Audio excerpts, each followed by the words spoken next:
Hello, and welcome to Stories from India, a podcast where we talk about myths, legends, and folktales from India.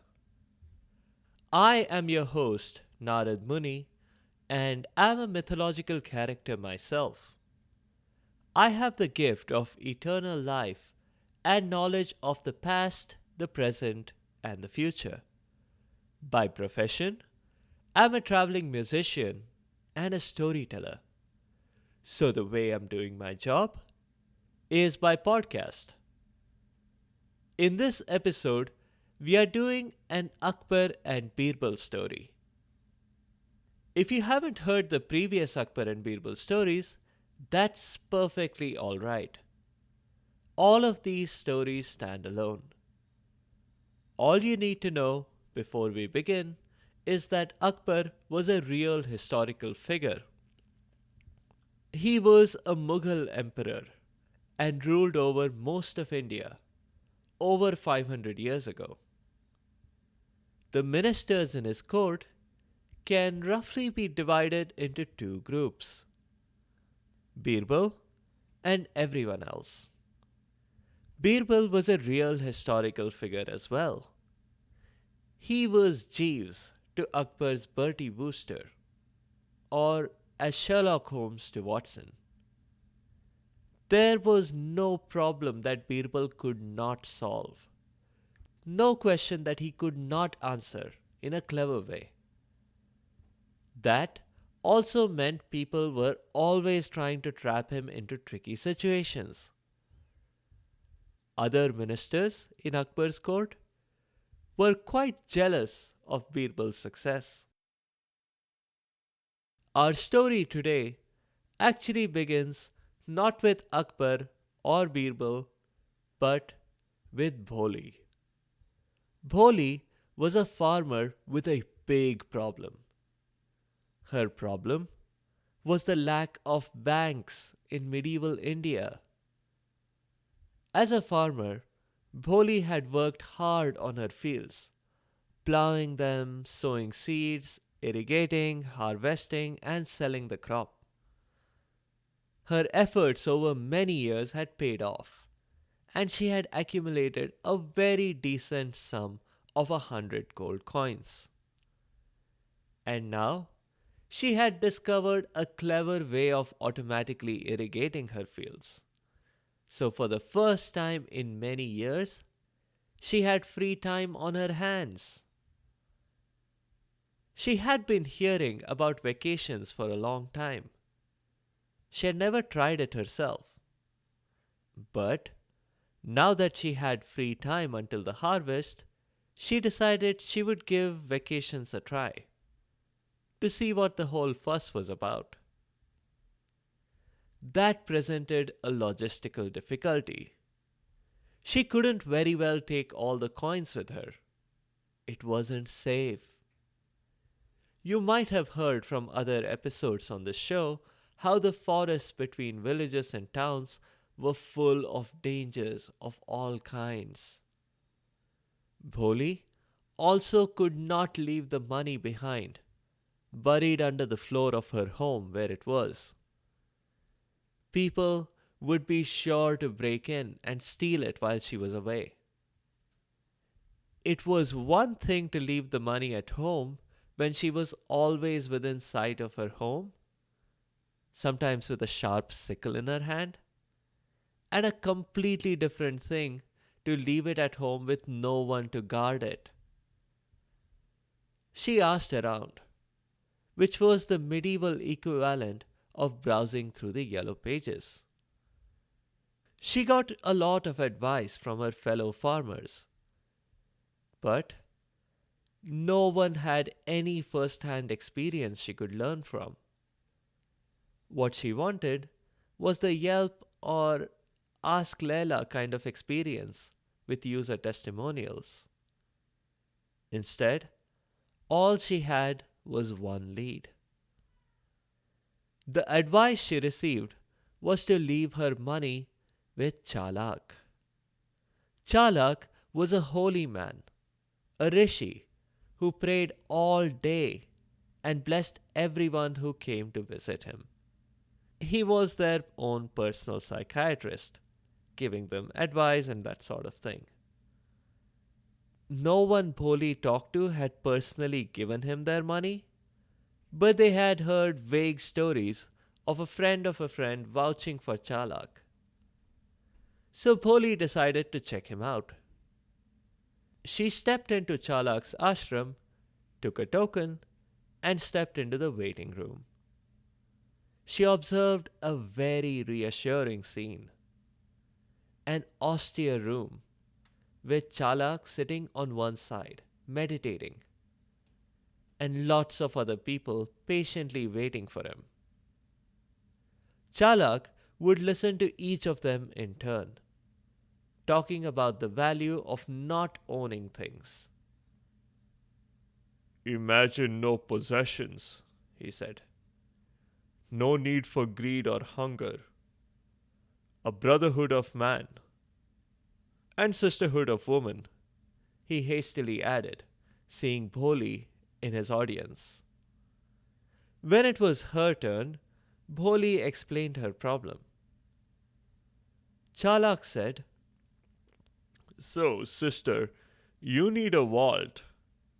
I know nothing of such things, but if you would like to hide your savings here in my hut and retrieve it when you get back, that's totally fine with me. Bholi had many questions, but the biggest one was, what if someone tries to steal it from here? No one can, interjected a disciple who was waiting behind Bholi. Here, it's all in the pamphlet here. Here's a direct quote from the guidebook of burglars, thieves, and highwaymen. A burglar shall never rob a holy person, a holy site, or a combination thereof, as defined in Annexure 1.3a. That seemed to clinch it for Bholi. She walked into the next room by herself and looked at the ground. The floor was divided up into neat little squares. She took an available spot at random.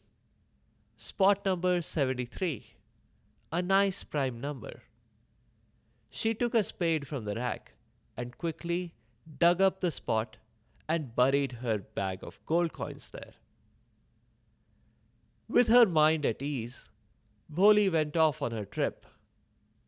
It was a splendid trip. She had the time of her life, mixing 10 vacations into one. Time flew by, and Bholi had to come back home, even though she didn't want to. She had to, because there was a farm full of crop ready for the harvest. Her first destination on returning was, of course, to Chalak's ashram. She had even been nice enough to bring him a keychain as a souvenir. Chalak politely declined it, of course. He had no need for worldly possessions, he said. She went to her spot, spot number 73. She dug up the ground, expecting to find the bag of gold coins. But it wasn't there. Maybe she didn't dig deep enough. So she dug a little bit more, but still, nothing. She rushed out and asked Chalak, Please, sir, my bag, my money, where is it? I know of no bag, my sister. I wasn't even in the room with you when you buried it. I have no idea what you did, what you deposited in there. But what does it matter? Money, possessions, these are all just worldly things, for which I have no use. True happiness lies in not caring about these. My happiness is in that bag, said Bholi. I know of no bag, sister, he said calmly. Bholi was distraught.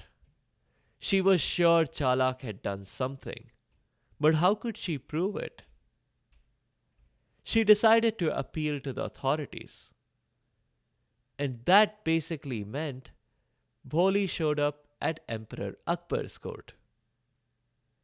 She had to wait for a while for her problem to be heard. The emperor had a challenge on his hands already.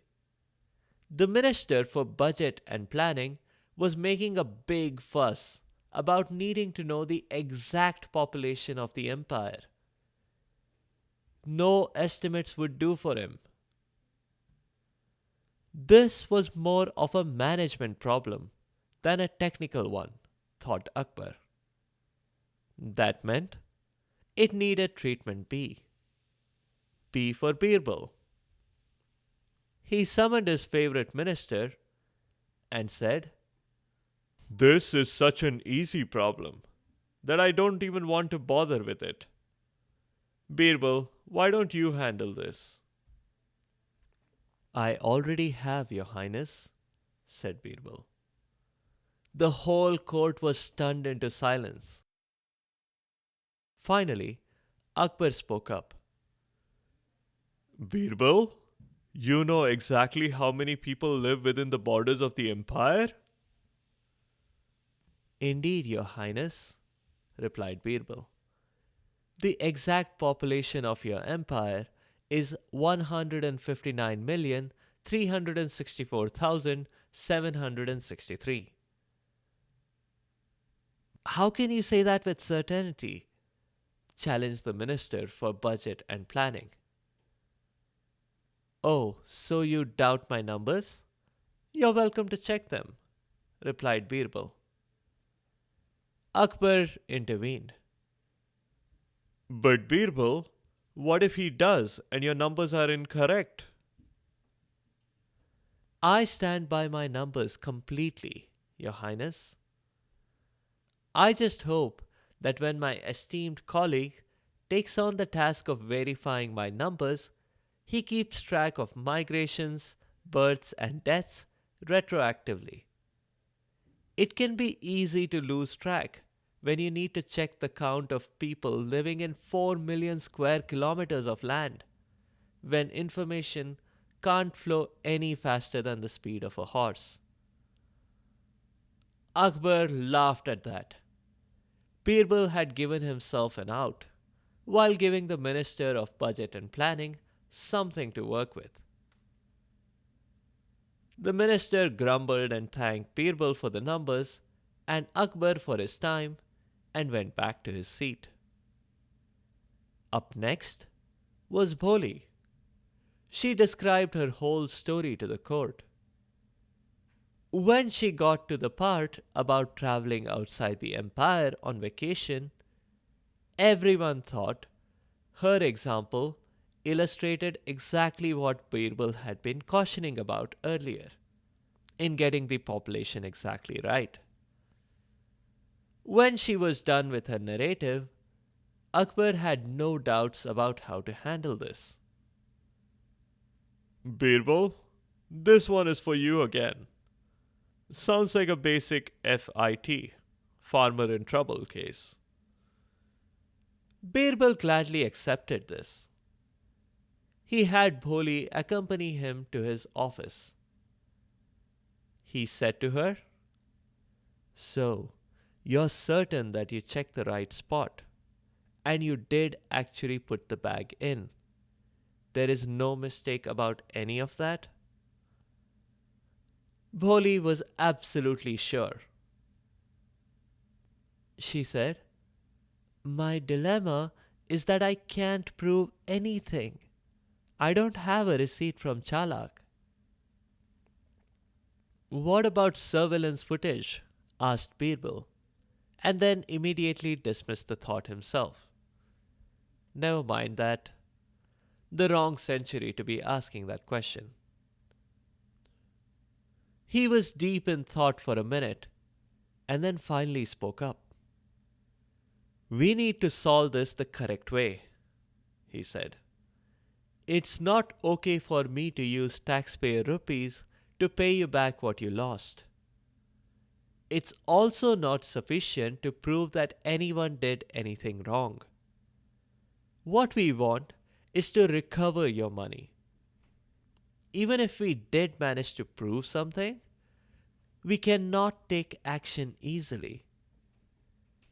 Arresting a whole man can give us bad press, and we'd rather avoid that just now. So, what can you do then? Asked Polly. I think I must apply the psychology of the individual to this problem, replied Birbal. The what of the what? Asked Polly. But Birbal did not reply. He got out a box from his desk. He took some jewels from his safe and put them in the box.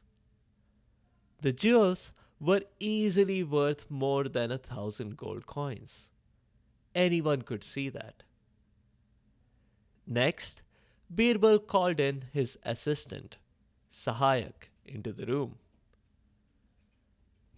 Conspiratorially, Birbal leaned forward and explained his plan to Bholi and Sahayak. The next day, we cut the scene to Chalak's ashram. As usual, Chalak was meditating. He even had a smile on his face. His followers interpreted that as a sign of him attaining nirvana. In reality, he was thinking of all the things he could get for himself with Bholi's gold coins. Yup, Chalak was a cheat. No question. In walked Birbal, in the guise of a merchant. He was carrying with him the box of jewels he had filled yesterday. When he spoke to Chalak, he explained that he was planning a trip out of town.